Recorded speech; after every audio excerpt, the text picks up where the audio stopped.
everybody. Hello. Hi, who knows my name? Me. Hey. My name is Carissa with Hoola for Happiness, and so excited to have a little bit of my team with me. Y'all want to wave? Oh, y'all all have like cameras in here. Paparazzi. Yeah. So I just want to share a little bit with you guys tonight, and then I'm going to dance a little bit for you. Woo! Woo! So some of you know what I do. Who knows about Hoola for Happiness, just by show of hands? Okay, so I won't give you the whole spiel, but I will give you a little bit for those who have absolutely no idea what we do. We basically take hula hoops around the world and use dance and a gospel hoop to share the love of God, bringing joy and freedom. And it's a crazy story how it got started. If you want to know more about the ministry or how to get involved, please come see us after at our table. We would be so happy to involve you in some way. So it's clearly something that's a little weird, a little out of the box, and that's kind of how my story got started. So when Tracy was saying this whole theme is out of the box, I'm like, this is like right up my alley. Like, I use a hula hoop, and it's kind of crazy. I quit my job, and we travel around the world with hula hoops. It's just people ask me all the time, like, what do you do? And are you in the circus? I said, yes, actually. We just had a circus fundraiser 2 nights ago, and it was really amazing. So when I first started Hoola for Happiness, it was 2010, and I had this dream list, all of these things that we wanted to accomplish. They were really big dreams. We wanted to take hula hoops to 50 countries, and we wanted to see girls come out of sex trafficking in India and do dance projects with them, and had like this whole long list of like, God, if we could do this, then that would be our greatest dream come true. And one of our dreams was going to the Olympics in Brazil for 2016 and having our entire worldwide team there. And so it's kind of like a 4 or 5 year dream in the making, and all of that came true last summer. And after 6 years full-time with Hoola for Happiness, I just started seeing God like really check off a lot of these boxes and things that we had done, things that we had seen, and it was a really good feeling. And I remember being at the Olympics last summer with 18 of our girls from around the world who use hula hoop dance in their community to share the gospel. And I remember looking around and just being so overwhelmed, like, this was just like a silly idea, like now it's actually happening. This is kind of crazy. And just being like, God, I actually don't know what to do next. Like, I imagined coming back home and I actually had like this blank, empty slate, like no dreams, no vision, no excitement, like my joy was kind of falling away. And it was like every dream, that 5 year kind of mark, 5-6 years, it was like, okay, nothing's left. And what you don't know is that leading up to that was probably one of like a really difficult year in my life. So it started with a relationship that was leading to marriage that ended up breaking. Right after that, I broke my elbow and had surgery and like $80,000 in bills. Some of you remember me dancing on stage with a broken elbow. And like had to move several times that year. I had a ministry partner for a couple years that felt like God was calling her on. So it was just a big season of loss, and it was a big season of struggle, and it was a lot of rejection.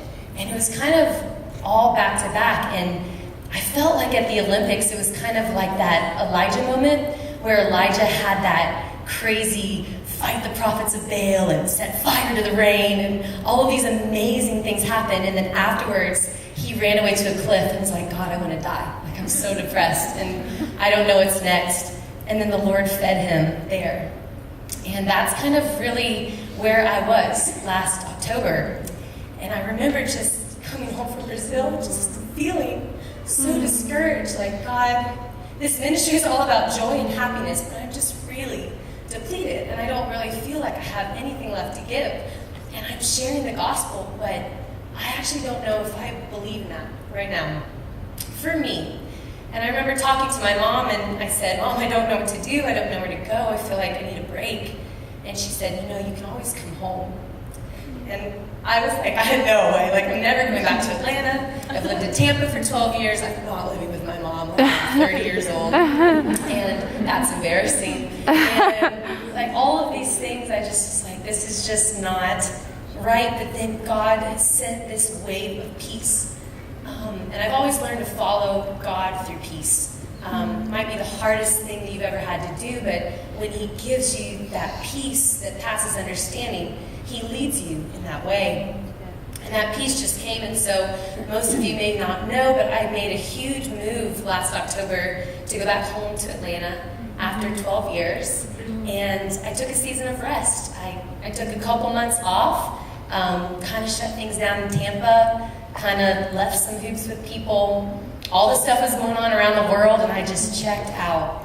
And I spent time with Jesus, started cleaning houses, which was actually so awesome and so therapeutic and really great exercise.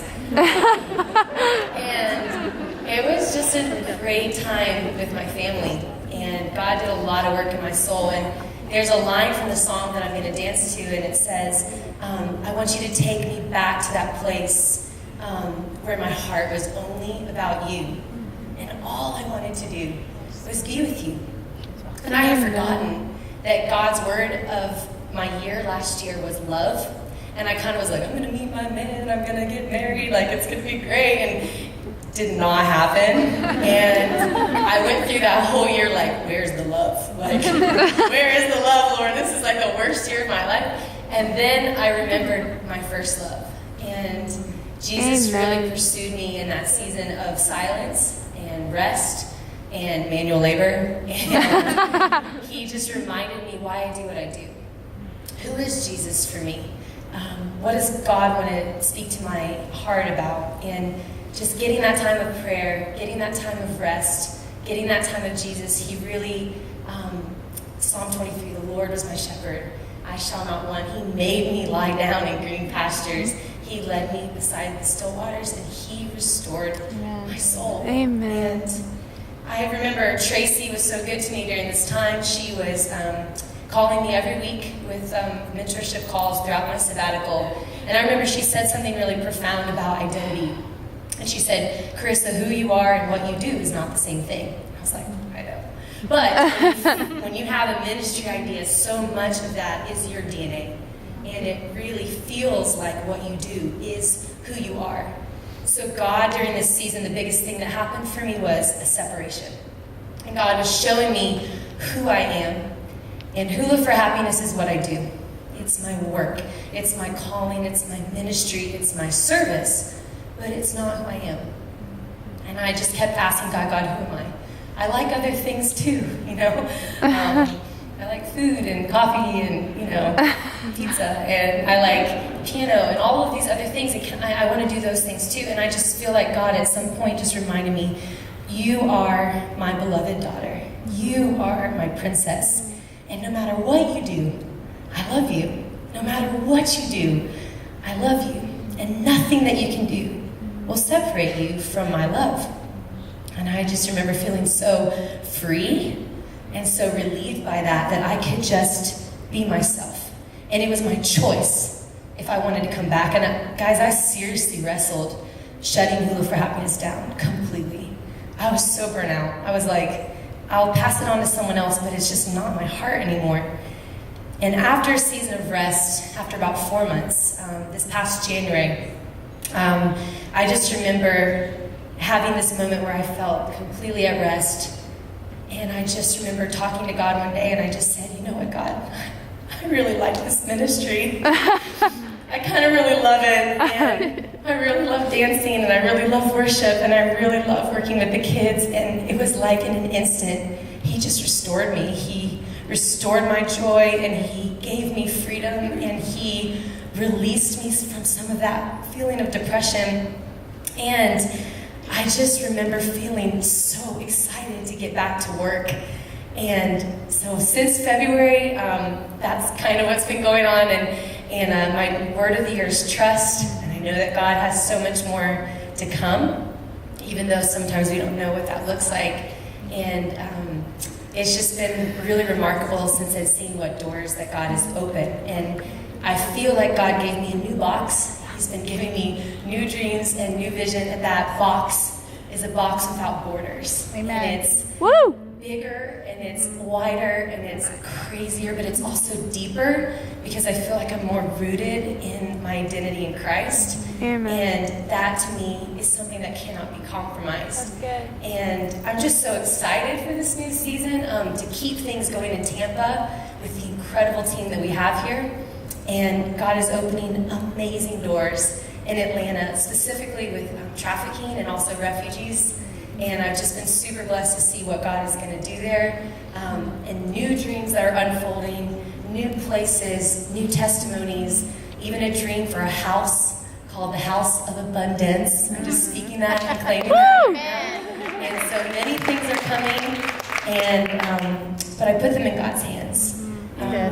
It's what I'm going to be doing, but it's not who I am. So I'm going to dance to this song, and as Rebecca plays, we're going to play a song called In Over My Head. I just want to ask you during this song for you to pray.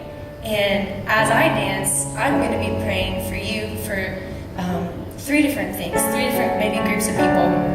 The first group of people are those who may have never had this incredible encounter with God, and you may not even, you're like, I don't even know what she's talking about, which is so weird.